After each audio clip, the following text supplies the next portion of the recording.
to TransurfingTV. Today, one of our 78 days of practical transurfing.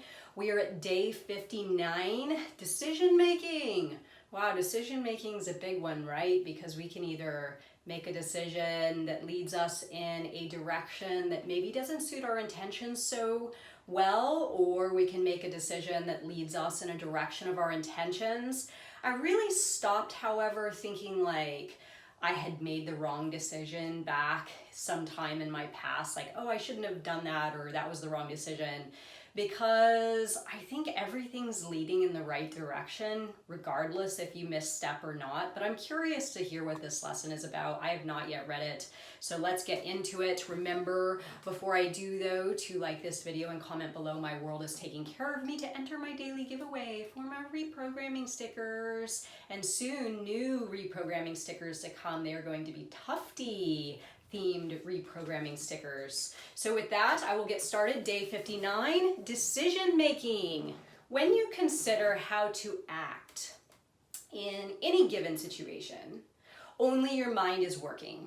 It analyzes the advantages and disadvantages, builds a concept that is sound and persuasive, and at the same time takes account of the opinions of others. As a rule, it does not take into account the premonitions of the heart. In this regard, the mind might as well be fast asleep. So let it sleep and don't bother it until it has come to a decision. Once the decision is made, stop listening to anyone else. Wake up and scrutinize how you felt when you made the decision. How comfortable your soul feels in this moment will reveal the heart's response to the mind's decision. Vadim Zeland's interpretation. Every time you have to make a decision, listen first to the voice of reason and then listen to the feeling in your soul. As soon as the mind has made a decision, the soul will respond either positively or negatively. In the case of the latter, you will experience a small wave of something, a sneaking suspicion in your soul. When you made the decision, you will have experienced the briefest inkling of something. At that moment, though, the mind will have been so absorbed in its analysis that it would not have bothered about your feelings. Now, though, remember, what was that initial fleeting feeling? If it was a sinking feeling on the background of optimistic reasoning, the soul clearly said no. If your soul is saying no and your mind is saying yes, boldly refuse it if you can. The soul always knows exactly what it wants. There is one simple, reliable algorithm for determining a heartfelt no. If you have to convince yourself and persuade yourself to say yes, then the soul is really saying no. Remember, when your soul does say yes to something, you won't have to persuade yourself at all. Okay, so getting back to what I was saying originally about me sort of analyzing my past decisions and thinking, oh, is that the right decision?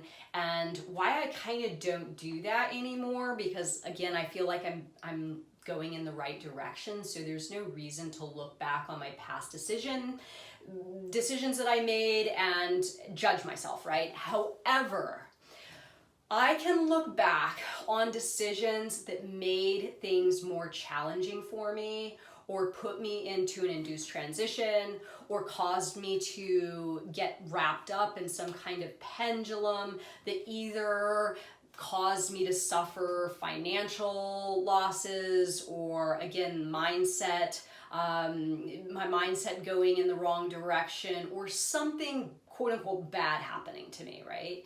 And in that moment of making certain decisions in my past, I can clearly recall an inner state of discomfort with like, oh no, I probably shouldn't be doing this.